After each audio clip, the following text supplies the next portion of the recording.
নির্বাচন ঘিরে সংঘাত, সহিংসতা, প্রতিপক্ষকে ঘায়েল করতে চলে আধিপত্য বিস্তার, বাদ যায় না কেন্দ্র দখলও।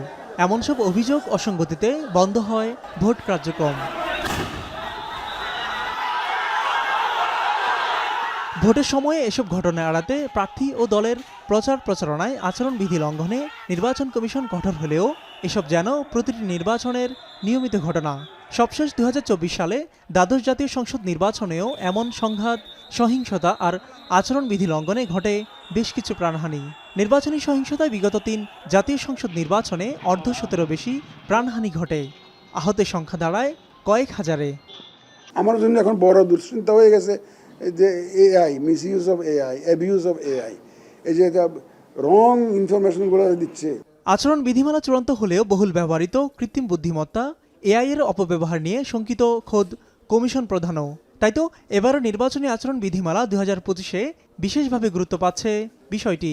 পাশাপাশি সামাজিক যোগাযোগ মাধ্যমে বিশেষ নজরদারির কথা ভাবছে নির্বাচন কমিশন। সবশেষ ইসির নবম কমিশন সভায় নির্বাচনী আচরণ বিধিমালা চূড়ান্ত হলেও নতুনভাবে আরপিও যাচাই বাছাই করছে ইসি। এবার পরিবর্তিত পরিস্থিতিতে বিশেষভাবে যুক্ত হতে যাচ্ছে এআই প্রযুক্তি ব্যবহারে সচেতনতা। তবে এ নিয়ে বারবার বৈঠক করেও এখনো কোনো সিদ্ধান্তে আসতে পারছে না নির্বাচন কমিশন। তাহলে চ্যালেঞ্জটা কোথায়?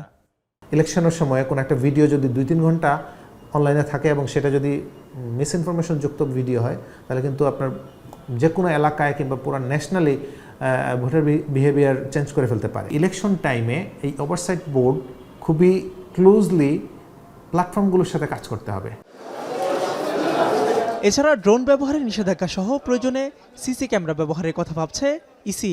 রাজনৈতিক বিশ্লেষকদের শঙ্কা, ঝুঁকি এড়াতে দেশের 45,000 ভোট কেন্দ্রে ব্যয়বহুল হলেও প্রয়োজন বিবেচনায় সিসি ক্যামেরা বসানোর বিষয়ে সর্বোচ্চ গুরুত্ব দিতে হবে নির্বাচন কমিশনকে। শুধুমাত্র ঝুঁকিপূর্ণ কেন্দ্র না, আমার কাছে মনে হয় সবগুলো কেন্দ্র এবার ঝুঁকিপূর্ণ হয়ে যেতে পারে। সেক্ষেত্রে সিসিটিভি ক্যামেরা যদিও খুব খরচ বাড়বে, কিন্তু তারপর আমার কাছে মনে হয় যে মানুষ মারা যাওয়াকে বাঁচানোর জন্য, সহিংসতাকে এড়ানোর জন্য সিসিটিভি ক্যামেরাটা খুব গুরুত্বপূর্ণ। সব কেন্দ্রে এটা বসানো দরকার এবং এটাকে স্ট্রংলি মনিটরিং করা দরকার। পলিটিক্যাল পার্টিগুলোটা শক্ত মেসেজ দিতে হবে যে এই জাতীয় কাজ থেকে বিরত থাকতে হবে। প্রচারণায় পোস্টারের ব্যবহারে নিষেধাজ্ঞা থাকছে এবার। তবে ব্যানার, ফেস্টুন, বিলবোর্ড সহ সামাজিক যোগাযোগ মাধ্যমের ব্যবহারে সুযোগ থাকছে। এতে আনা যাবে না বিদেশি অর্থায়ন। সরকারি সামগ্রী ব্যবহারে নিষেধাজ্ঞা রাখা হচ্ছে।